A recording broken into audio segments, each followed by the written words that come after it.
Welcome back, guys, to part 2 of the first episode of season 2, focusing on physical health and well-being in esports. Enjoy.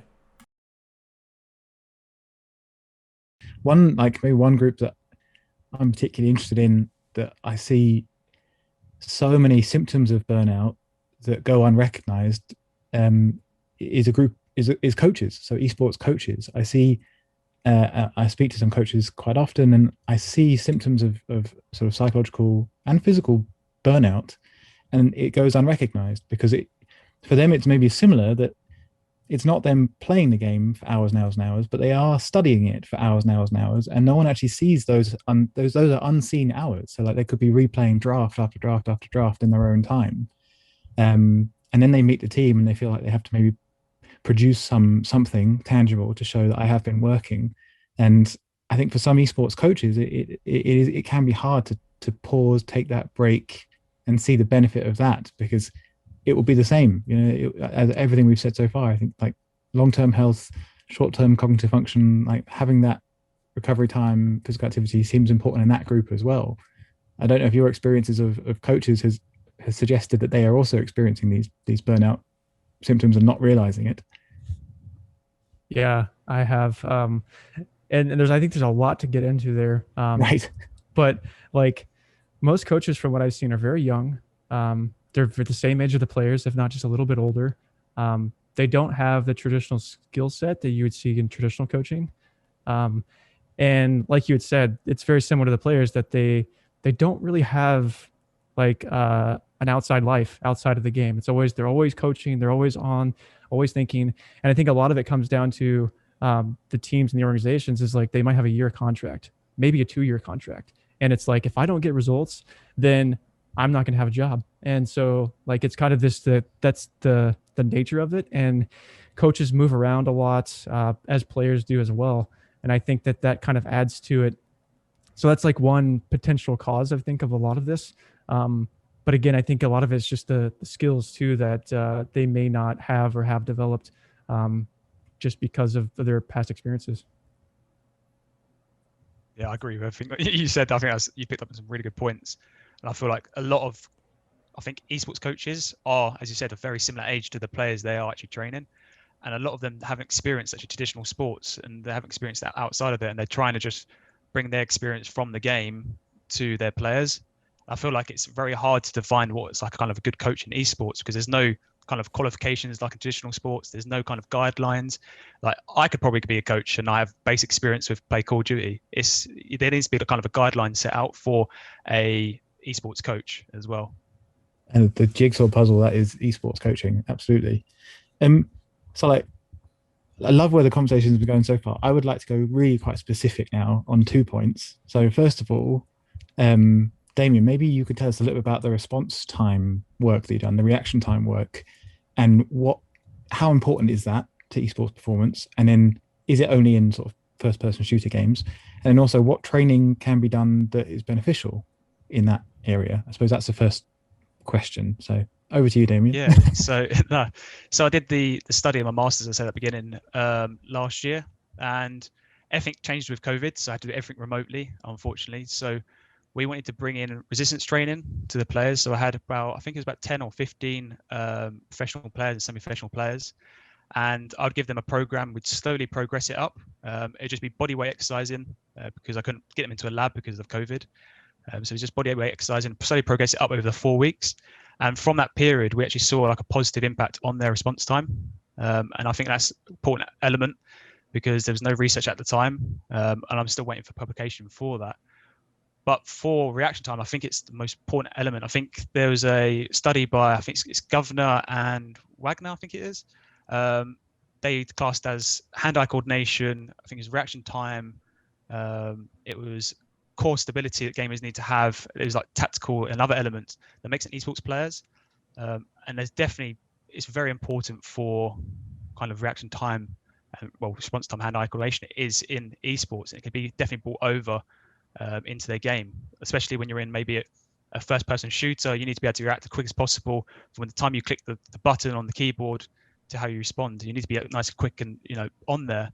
And maybe some of the work I've done, some of the benefits they might got, I think it was something like maybe a 10% or 20% benefit. But that's still a huge portion for them players. It's something they can do outside of their game to improve their reaction time, which I think a lot of players forget, because some of the work we do as performance coaches, it might only be like 1% benefit, but this kind of research study, it is small kind of sample size, but it's shown that they can benefit a hell of a lot just from doing resistance exercising as well. So that's great. Any experience from your side, Jake, with reaction times, response time training? Not specifically. I do use it as kind of like an exercise with some players to show them the benefits of exercise. So like, hey, we'll do a 10-minute warm up, and then let's test your reaction time before and then after and see the change. And most of the time you see a positive, decrease in reaction time. And so they kind of see that and they're like, oh, wow, yeah, this really does have a benefit. So maybe doing a short warm up before actually can really help with my performance. Warming up. Now that is another big topic. That is the best segue to the next absolutely podcast I've ever heard. I knew what you were trying to get to. Yeah, exactly. Yeah. Well, there's so much to that. I think there are some esports I would immediately think of when we talk about reaction time, mainly the first-person shooters. And then I think about the sort of the aim trainers that exist right now. And I could imagine if I was a professional player spending far too long on them and then just burning out fatiguing the fine motor skill muscles necessary to do that, because I'd spend too long sort of spamming it. And I think I can imagine it's difficult to sort of know when to stop with those trainers and sort of really feel the benefit in the sort of the fine motor skills.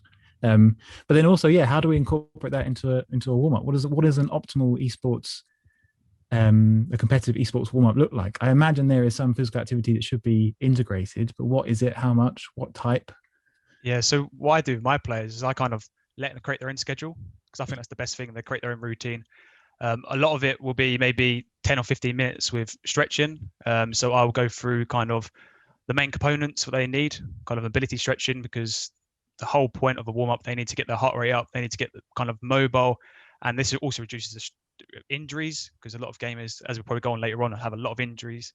It makes them prime, ready for that activity, because a lot of players, I don't know if you've seen it on when you're watching a stream or something, these guys will have maybe hand warmers, because they're not warm and their hands are cold, and if your hands are cold and your body cold, you're not going to be functioning the best you possibly can. And if you can just warm them up, get them ready for that activity, it's kind of like a little switch. You're saying to a player, like, okay, you're nice and warm, and they know I need to start thinking now, I need to get into that zone. That comes back to like the psychology side of stuff, and it is very important warm-ups. But I always say to players, do maybe 10 or 15 minutes stretching. I'll do it with them. So I send them videos so that they can do it whenever they need to.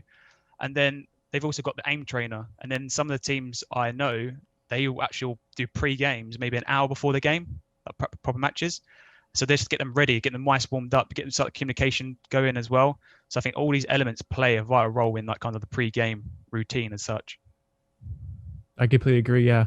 Like having a pre-performance routine is so important. We know in any domain for performance, like top elite performers have some sort of pre-performance routine. And I think just individualizing it to yourself is really important.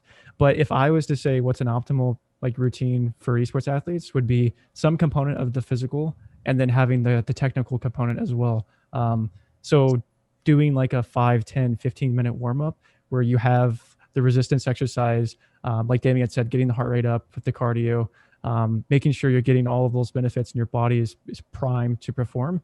And then doing your aim trainer, whether it's for like 15 minutes, 20 minutes, whatever it might be, if you have a certain playlist of different exercises that you do to help you get ready.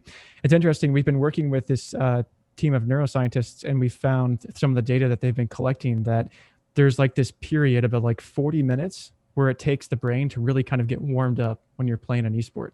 So if you're, doing a 20-minute, say, warm up physically, maybe 40 minutes of a warm up, hour long, then you're pretty much ready to go at that point. So that's like what I would say as a recommendation. And it's just kind of individualizing it to you, what exactly that's going to look like.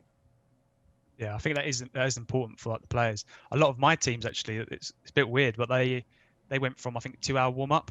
And I said to them, they said that, after doing 2-hour warm up, they don't feel ready. So we did reduce it down to the 1 hour, and they felt like a lot better and ready for their competitive matches. So I think it is important to make sure that their pre-game routine is precise and it is scheduled out. And it's not just filled with a load of practice matches or kind of just wasted time because they're not going to be ready for that game as well. Completely agree. Yep. You mentioned stretching too. I think that's probably one of the things I see most often are very specific sort of, you could say, esports related stretching activities, but like we're talking forearm stretches because we see that the mouse that we're using is connected to our hand, which is connected to our forearm, so we do stretches in our forearm. Is that kind of stuff useful, or should we be thinking sort of more full body, whole body exercises and activities? Yeah, I personally think like the stretching is very beneficial. So it's shown in traditional sports, and I think some research in esports now that it can reduce like the injury rate. So most common injuries within esports, I think, is like the shoulders, the hands, the wrists, even knees, I think now, because they're sitting down for long periods of time. The gamers, as I said at the start, they're sitting down for longer than 6 to 10 hours a day. So just in basic stretching with the resistance exercising as well will make them stronger and reduce that chance of getting the prolonged injuries in the future. And I feel like a lot of pro players, they sometimes forget this, and then what will happen is they'll retire at a young age. And I think we're seeing pro players now retire at 25 sometimes. And if you look at traditional sports, I think traditional sports is average about 32 to maybe 35. So it's kind of big difference between our retirement age from traditional sports.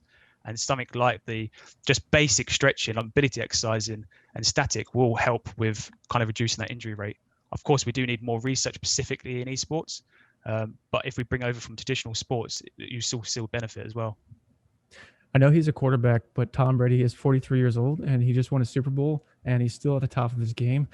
There's no reason that I think esports athletes should be able to do the same. Of course, like Tom Brady, LeBron James, they invest millions of dollars in their recovery. But again, that just shows the importance of it.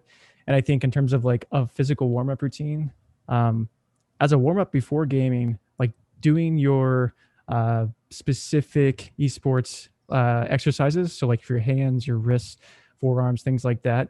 I think that's like the thing that you do last. So you start off with doing maybe a dynamic warm-up, and then doing your push-ups, your squats, your big compound movements, get those muscles activated, get the heart rate up with some maybe jumping jacks, whatever it might be.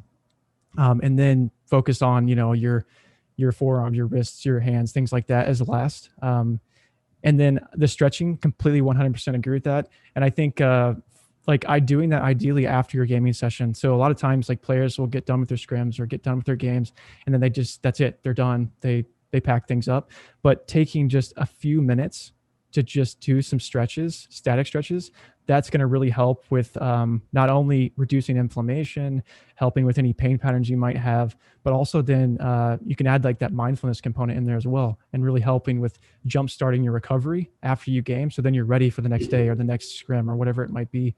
I think is really important. Yeah, that's fantastic. I can, just as you were saying that, it just struck me that maybe there is one sport out there that is incompatible, or one physical activity that is incompatible with esports. Shortly before lockdown, I was going bouldering quite often, so climbing. Yeah. And the grip I had on the next day or the 2 days following the session was probably barely enough to pick up a pencil. So I can't imagine that'd be very good for esports. But that's really, really, really interesting stuff. I suppose, Tyler, do you have anything to add? Because otherwise, I do. Honestly, right. I've been building up the questions. It's got I thought I might want to get in. Yeah. So obviously, you mentioned the Tom Brady example, right? Why do you think we have a age endemic problem in esports right now? And this is an open question to you both, not just you, Jake, but league, for instance, right? I think the oldest professionals now, 28? That's a far cry from 45 Tom Brady. Why is it that we are unlikely to see anyone older than 30, it feels like, in esports playing at the highest level anytime soon?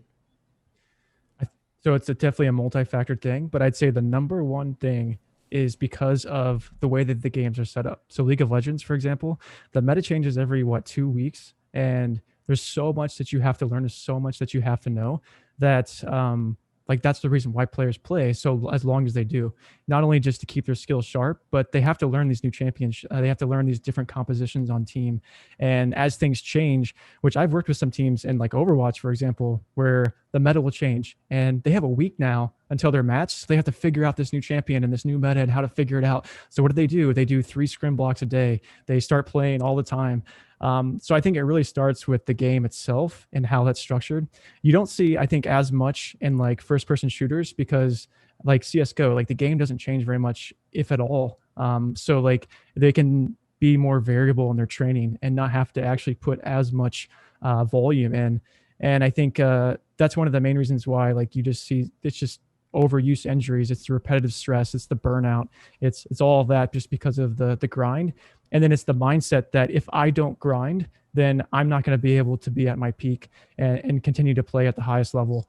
And you definitely see that over in Asia, where the culture is. And the thing that's different between them and like North America and other regions is that they have a huge pool of talent. And so like a player can burn out in 2 years and then here's the next guy, he's the next superstar, or whatever it is.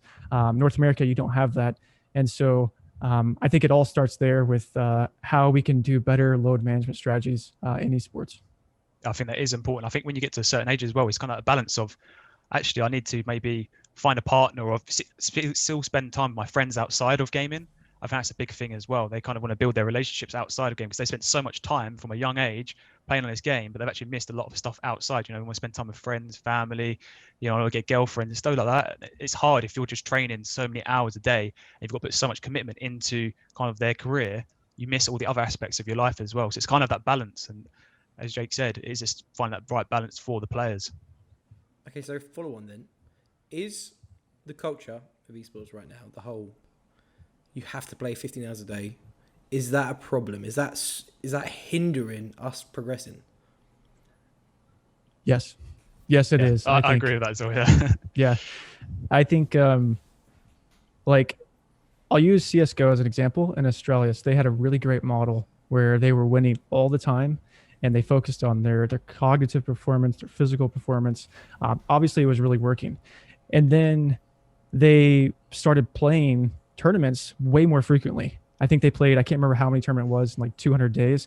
And they just started burning out. They couldn't keep going. Like the load was just too high for them. There wasn't this kind of like mentality that we need to take a break. We need to focus on recovery. It was all gas and no breaks.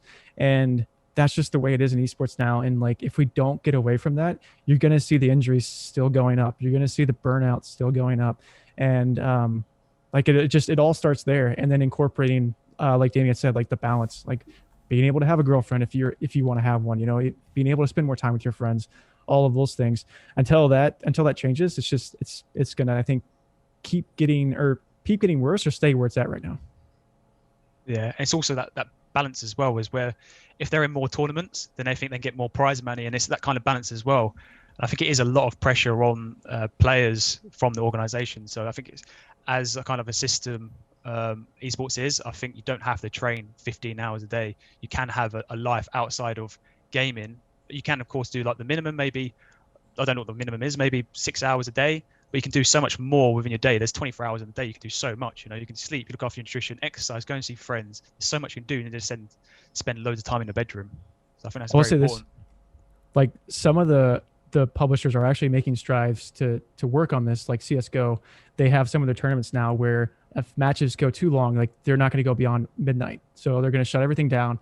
Everybody's got to go, you know, get their sleep, come back, we'll play the next day.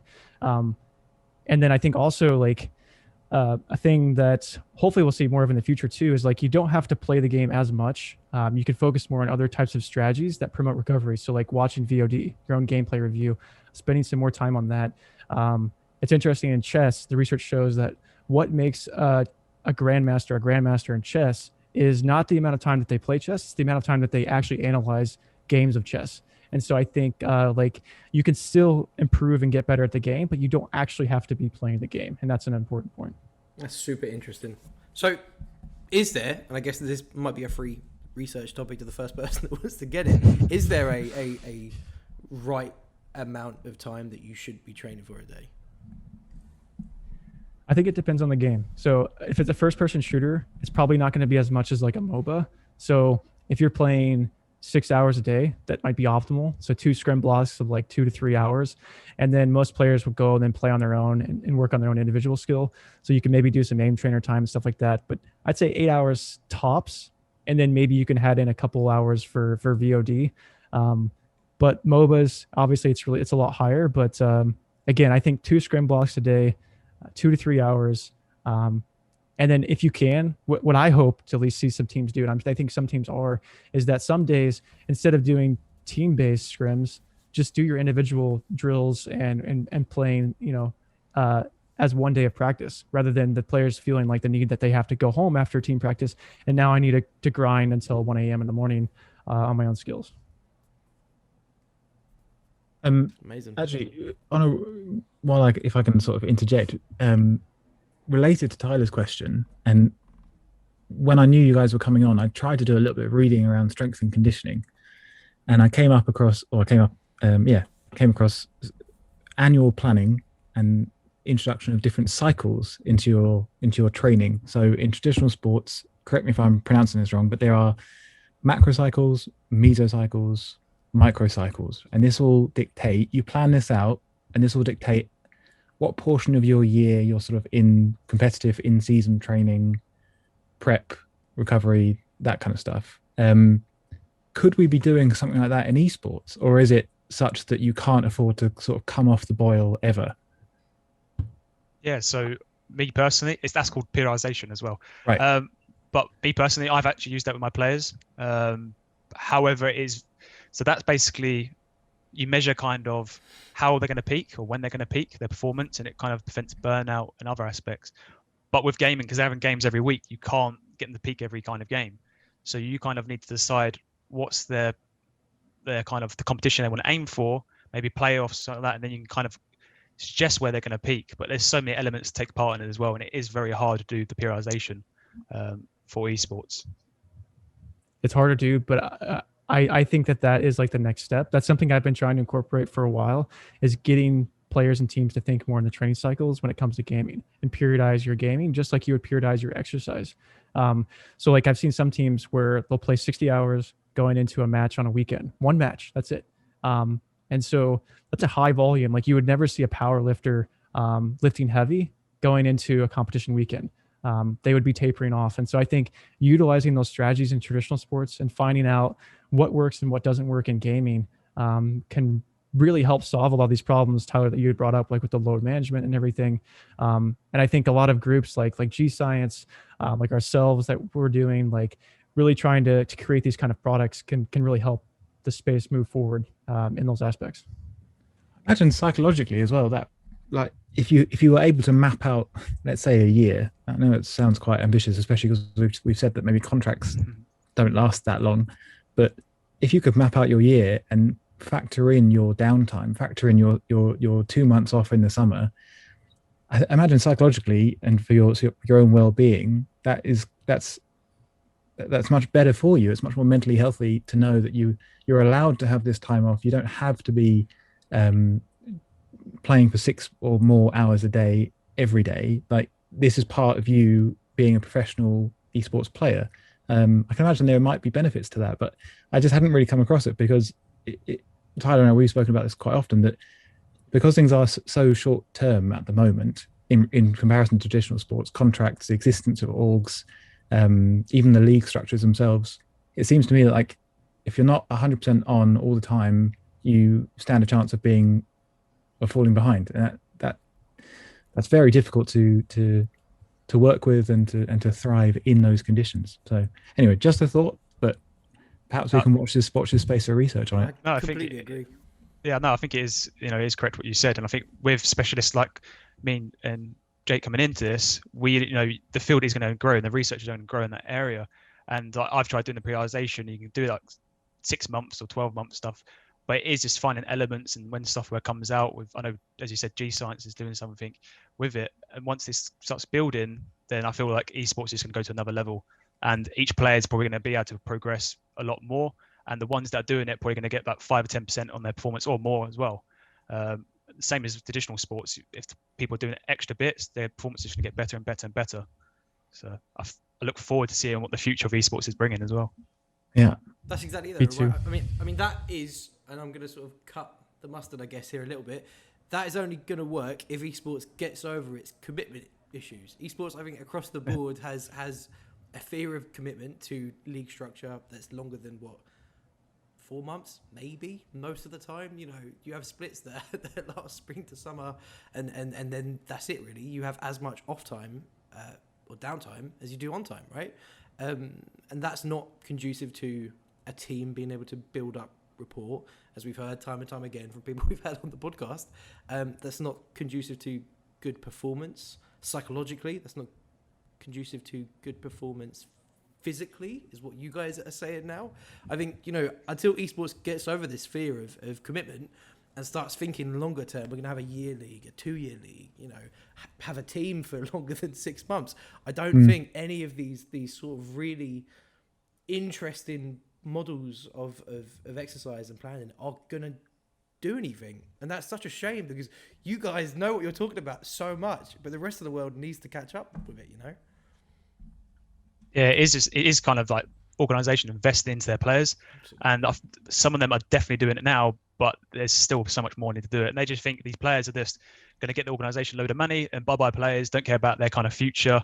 But they need to start thinking about, let's kind of build them up, give them the resources after their careers, also looking after their career now, preventing injuries and making sure they got everything they need to have a healthy career and kind of go past 30 years, 40 years playing. So there's so much we can do, but this needs about investment first from the organisation.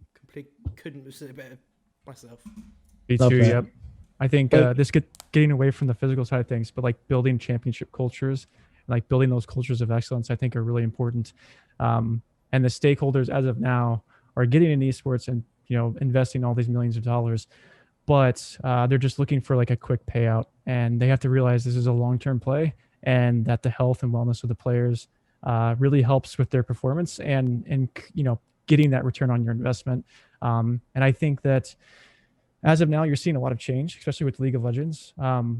But I think people who are coming in the space now are starting to realize that. And so hopefully, at least my hope is then this model is going to start changing. Love that.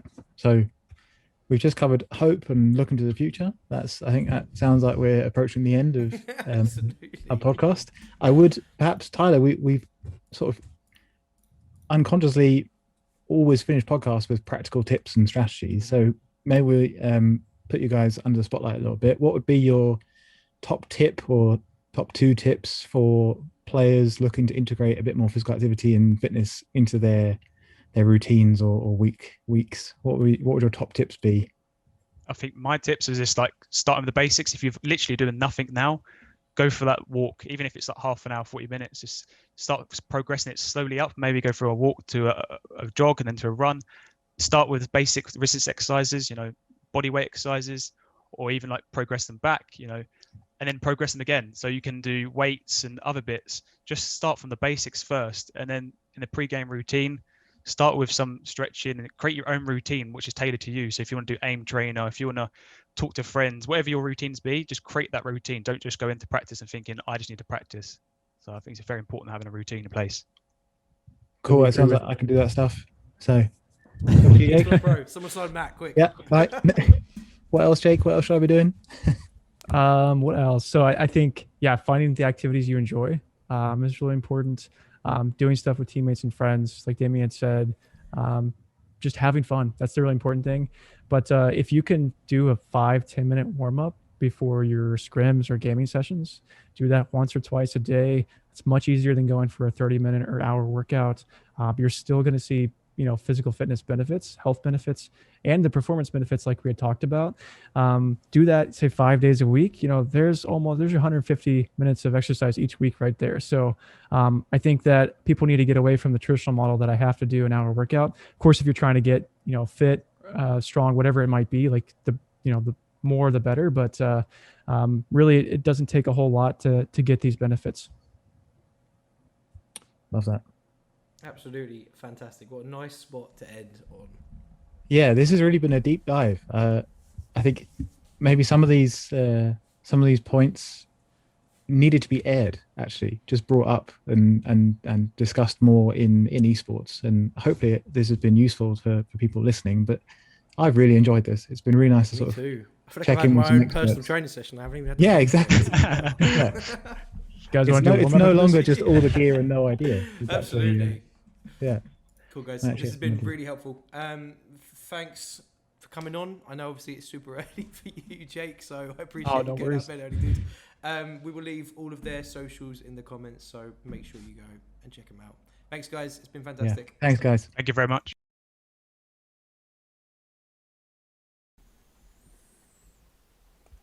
Thanks for listening. That's the end of this week's episode of the Meta Matters podcast.